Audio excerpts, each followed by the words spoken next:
Hello दोस्तों, स्वागत है आप सभी का हमारे YouTube channel genius academy study centre पर। दोस्तों, तो आज कल हमने बात की थी जीव विज्ञान पर। जीव विज्ञान का हमने परिचय देखा था और उसके कुछ और टॉपिक पे चर्चा की थी। ठीक है, आज उसके आगे हम चर्चा करेंगे, देखेंगे कि क्या होता है विज्ञान, जीव विज्ञान में। ठीक है, इस चैप्टर में आगे क्या पढ़ना है। ठीक है, आइए चर्चा करते हैं। तो उससे पहले हम देख लेते हैं कि कल हमने क्या पढ़ा था। सबसे पहले हमने जाना था कि विज्ञान की कितनी शाखाएं थी। तो हमने बताया आपको विज्ञान की 3 शाखाएं थी मुख्य रूप से। एक भौतिक विज्ञान, एक रसायन विज्ञान और एक जीव विज्ञान। भौतिक विज्ञान को भी कई भागों में बांटा गया था, रसायन विज्ञान को भी कई भागों में बांटा गया था और जंतु विज्ञान को। तो हमने भौतिक विज्ञान के जनक के बारे में जाना। भौतिक विज्ञान के जनक लेवोजियर थे तथा उसके बाद हमने भौतिक विज्ञान का देखा था। तो भौतिक विज्ञान के पुराने जनक जो क्या प्राचीनतम फिजिक्स के जनक हैं वो आइजक न्यूटन है और मॉडर्न फिजिक्स के जनक अल्बर्ट आइंस्टीन है। और जीव विज्ञान में हमने जाना था उसकी 2 शाखाएं थी, एक जंतु विज्ञान, एक वनस्पति विज्ञान। जंतु विज्ञान के जो जनक थे वो अरस्तु थे और वनस्पति विज्ञान के जनक थियोफ्रेस्टस थे। फिर उसके बाद हमने अपने अध्याय के बारे में चर्चा किया था। अध्याय में हमने देखा था कि कोशिका होती क्या है।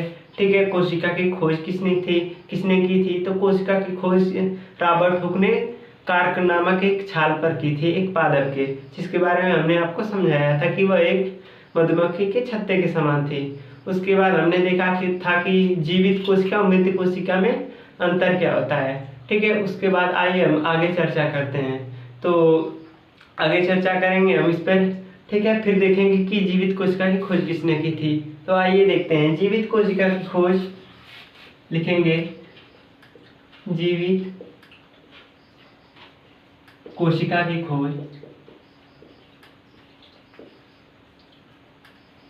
खोज Anton von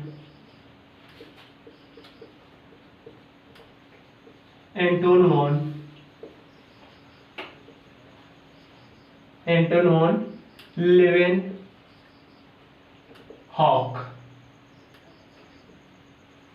Anton von Leeuwenhoek ने जीवित कोशिका की खोज की थी। ठीक है, उन्होंने 5 प्रकार की जीवित कोशिका की खोज की थी। ठीक है, उन्होंने 5 प्रकार की, एक लिख लीजिए बैक्टीरिया।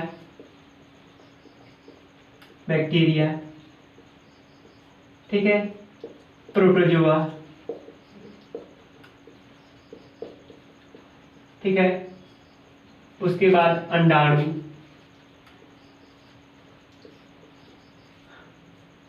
ठीक है, उसके बाद शुक्राणु। ठीक है, बैक्टीरिया, प्रोटोजोआ, अंडाणु, शुक्राणु। फिर उसके बाद उन्होंने एक बैक्टीरिया, अंडाणु, शुक्राणु, फिर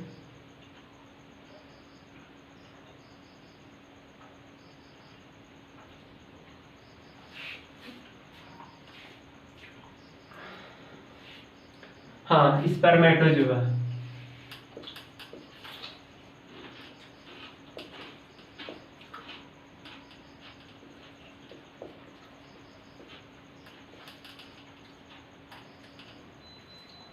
ठीक है, फिर इन्होंने बताया। फिर उसके बाद एक वैज्ञानिक और है, उनका नाम था रॉबर्ट ब्राउन थे। रॉबर्ट ब्राउन ने कोशिका में उपस्थित केंद्रक की खोज की थी। केंद्रक की खोज। ठीक है, खोज की थी। रॉबर्ट ब्राउन ने केंद्रक की खोज की थी। ठीक है, उन्होंने एक आक नामक पादप के जड़ों में देखा था। ठीक है, आंख नामक पादप की जड़ों में देखा था। फिर उसके बाद हमारे बुक में दिया है कि फिर इसके बाद मैंने कोशिका के सिद्धांत प्रस्तावित किए। तो कोशिका के सिद्धांत स्लाइडेन और स्वान ने प्रस्तावित किए थे। सबसे पहले कोशिका सिद्धांत,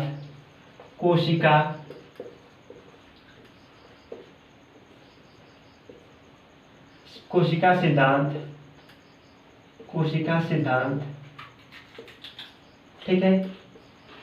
स्लाइडेन एवं श्वान ने कोशिका सिद्धांत प्रस्तावित किया था। स्लाइडेन जो थे एक वनस्पति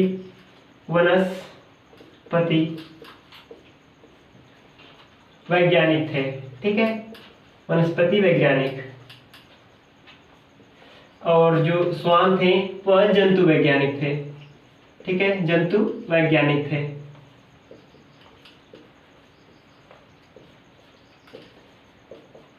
इन्होंने अलग अलग काम किया था। इन्होंने 1838 ईस्वी में इन्होंने एक पादप पे काम किया था, ठीक है। और उसके बाद इन्होंने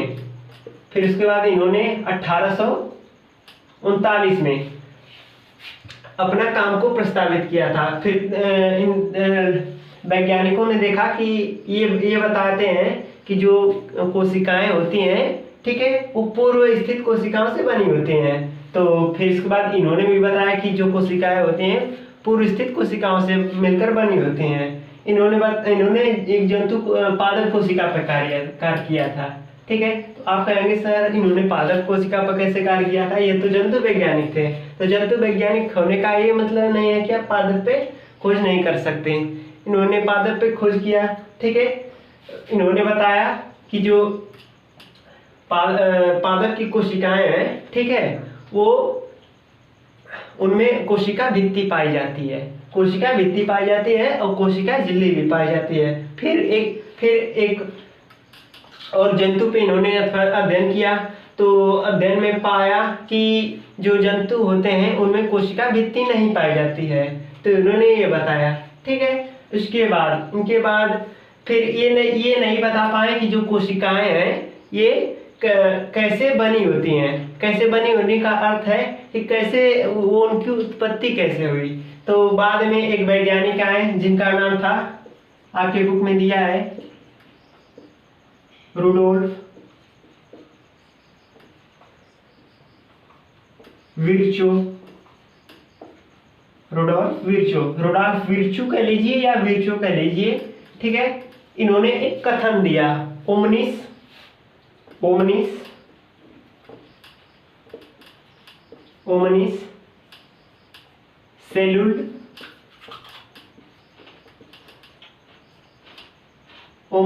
सेलुल ई सेलुला, ठीक है।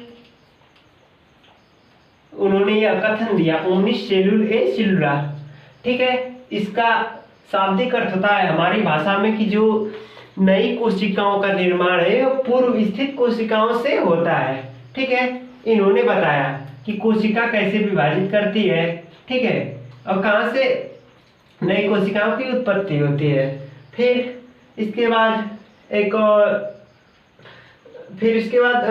सर्च होने लगी, ठीक है। फिर जो सूक्ष्मदर्शियां थी विकसित हुई। फिर इसके बाद कई वैज्ञानिक आए, कोशिका के बारे में बताया, कोशिका के अंगकों के बारे में बताया, ठीक है। कोशिका के जो अंगक हैं वो कैसे काम करते हैं, ठीक है। तो आइए हम जानते हैं कोशिकाओं के बारे में अब, ठीक है। ये सामान्य परिचय हो गया, किसने क्या बताया। फिर आइए हम जानते हैं कोशिकाओं के बारे में। आशा करता हूँ आप लोगों ने यह लिख लिया होगा, ठीक है। मैं मिटाने जा रहा हूँ।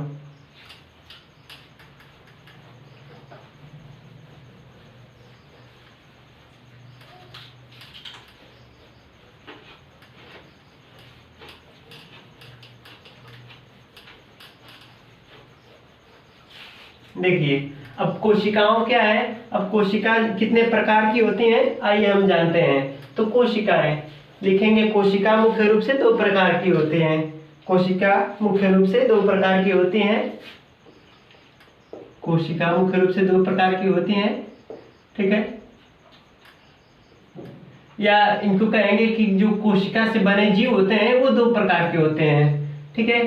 एक कह लीजिए एकल कोशिकी, एकल कोशिकी, कोशिकी, एकल कोशिकीय जीव। एक कह लीजिए बहुकोशिकीय जीव, बहुकोशिकीय, कोशिकीय जीव, ठीक है। इंग्लिश में इसे कहेंगे यूनिसेलुलर, सेलुलर ऑर्गेनिज्म,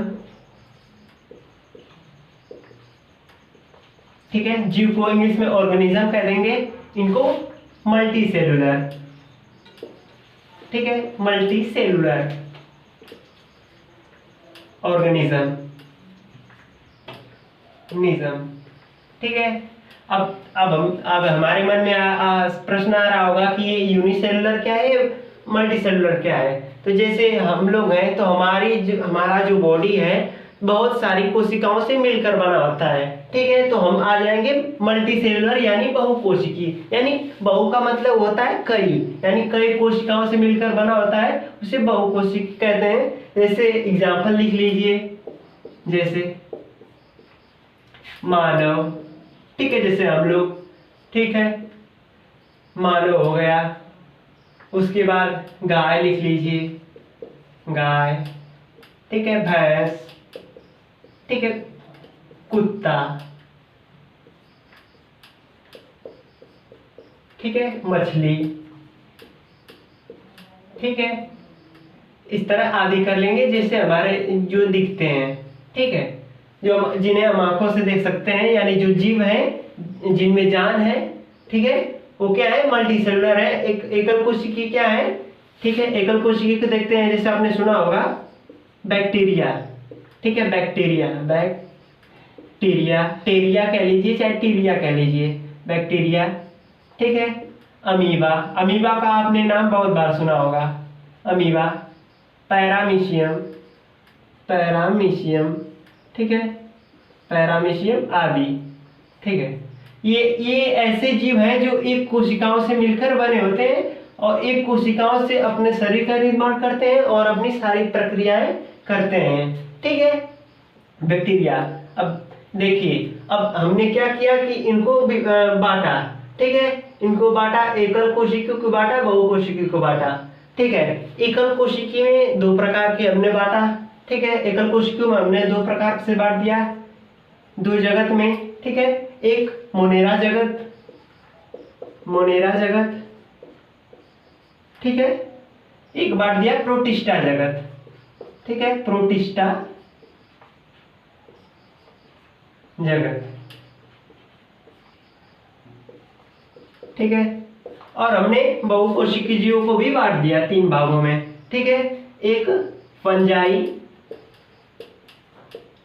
फंजाई जगत, ठीक है, एक वनस्पति जगत, ठीक है, वनस्पति जगत, ठीक है, और उसके बाद हमने जंतु जगत, ठीक है। ये पांच भागों में बांट दिया, ठीक है। आइए अब हम जानते हैं इनके बारे में कि एकल कोशिकीय, बहुकोशिकीय फिर क्या होते हैं, ठीक है। हमने इतने जीवों को जान लिया, आशा करता हूं आप लोगों ने लिख लिया होगा, हमारे साथ साथ लिखते चलिए, ठीक है। मैं मिटाने जा रहा हूं इसको,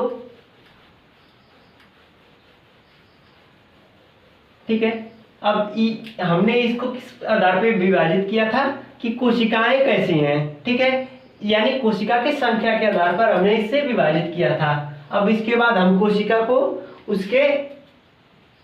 उसके अंदर पाए जाने वाले केंद्रक के आवरण केंद्रक आवरण के हिसाब से विभाजित करेंगे। तो हम दो भागों में बांटेंगे, एक प्रोकैरियोट, प्रोकैरियोट, प्रोकैरियोट, चाहे प्रोकैरियोट कह लीजिए चाहे प्रोकैरियोटिक, योटिक कोशिका और यूकैरियोटिक कोशिका, यूकैरियोटिक, यूकैरियोटिक कोशिका, देखिए प्रोकैरियोट, जैसे हमने कोशिका उस दिन देखा था, जैसे ये कोशिका है, ठीक है, इसके अंदर मान लीजिए ये केंद्रक है, ठीक है। अब केंद्रक का मान लीजिए अध्ययन करते हैं, तो केंद्रक जिससे मान लीजिए केंद्रक है, ठीक है, इनमें जो ये जेनेटिक मटेरियल होता है, क्या जेनेटिक मटेरियल? डीएनए होता है, ठीक है, डीएनए होता है, ठीक है। जेनेटिक मटेरियल आगे पढ़ेंगे कि डीएनए होता है, यानी अनुवांशिक पदार्थ डीएनए होता है। इसके बाहर दो दो दो झिल्लियां होती हैं, ठीक है, एक ये झिल्ली है, एक ये झिल्ली है, ठीक है। इसमें झिल्लियां होती हैं, जिसमें झिल्ली युक्त केंद्रक पाया जाता है, ठीक है, झिल्ली युक्त केंद्रक पाया जाता है, उसे यूकेरियोट कहते हैं। लिख लेंगे झिल्ली युक्त केंद्रक, ठीक है, झिल्ली युक्त केंद्रक पाया जाएगा तो इसे यूकेरियोट कहेंगे, ठीक है। और इसमें झिल्ली युक्त नहीं पाया जाएगा, यानी ये केंद्रक जो ये केंद्रक है, ये सब घिरी हुई संरचनाओं में नहीं पाया जाएगा, ठीक है। फिर आगे देखते हैं इसमें क्या अंतर होते हैं, ठीक है।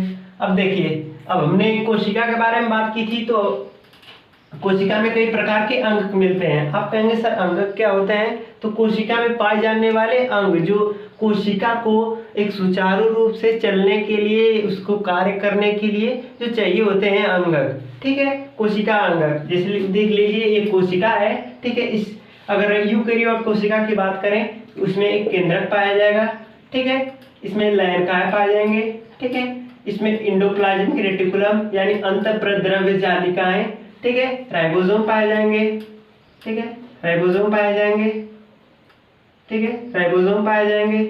उसके बाद हरित लवक पाए जाएंगे, हरित लवक पाए जाएंगे, ठीक है, हरित लवक पाए जाएंगे। उसके बाद माइटोकॉन्ड्रिया पाई जाएगी, ठीक है, माइटोकॉन्ड्रिया पाई जाएगी, ठीक है, माइटोकॉन्ड्रिया पाई जाएगी। उसके बाद बहुत सारे और भी अंगक होते हैं जो इसमें पाए जाते हैं, और इन्हीं को हम कोशिका में पाए जाने वाले अंगक को कोशिकांग कहते हैं, ठीक है। तो इसमें लिख लीजिएगा, ठीक है, यानी यूकेरियोट में, ठीक है, कोशिका कौन कौन से कोशिका अंगक पाए जाते हैं, तो मैं आपको लिखवा देता हूं। जैसे लिख लीजिए राइबोसोम, राइबोसोम, ठीक है, माइटोकॉन्ड्रिया, माइटोकॉन्ड्रिया, चाहे कॉन्ड्रिया, माइटोकॉन्ड्रिया, ठीक है, हरित लवक, हरित लवक, लयनकाय, लयनकाय, ठीक है, रसधानी,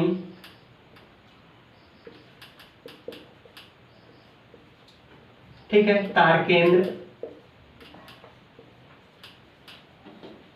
ये सारे अंगक पाए जाते हैं। और इसमें सिर्फ दूसरा लिख लेंगे, इसमें सिर्फ राइबोसोम पाया जाता है, राइबोसोम पाया जाता है, सोम पाया जाता है, सिर्फ राइबोसोम पाया जाता है। और कोई भी अंगक, केंद्रक भी लिख लीजिए, ठीक है, केंद्रक भी लिख लीजिए, ठीक है, केंद्रक भी लिख लीजिए, केंद्रक नहीं लिखेंगे, केंद्रक इसमें भी पाया जाता है, ठीक है, इसमें राइबोसोम, इसमें भी राइबोसोम, ठीक है।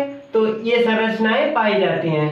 उसके बाद ये प्रोकैरियोटिक जो बहुत छोटी होती है, ठीक है, ये बहुत छोटी प्रकार की होती हैं, बहुत छोटी होती हैं, ठीक है। और ये बहुत, ये मतलब इनकी अपेक्षा बड़ी होती हैं, अपेक्षाकृत लिख लेंगे, अपेक्षाकृत बड़ी, ठीक है, अपेक्षाकृत बड़ी है,